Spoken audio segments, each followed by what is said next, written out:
A statement by the International Lesbian and Gay Association, delivered by Sarah Warbelow. Madam President, this statement is made in consultation with the Human Rights Campaign. We welcome the United States government's positive response to the recommendations relating to non-discrimination on the basis of sexual orientation and gender identity made by Belgium, France, Iceland, and Malta.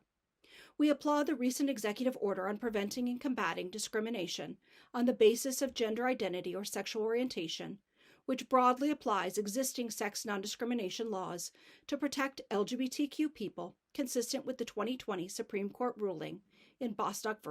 Clayton County.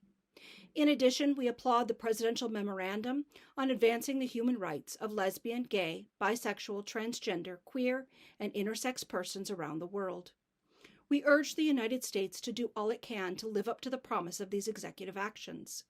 Despite significant steps, LGBTQ individuals in the United States still lack basic legal protections in many jurisdictions. This leaves millions subject to uncertainty and potential discrimination that impacts their safety, their family, and their daily lives.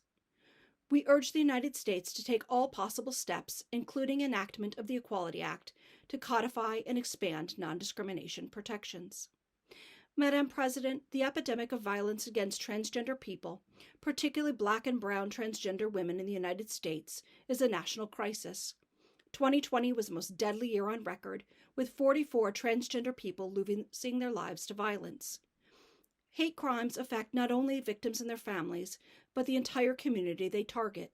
The United States must devote more resources at the state and federal level to combating violence, including education, training, and outreach to communities. Thank you, Madam President.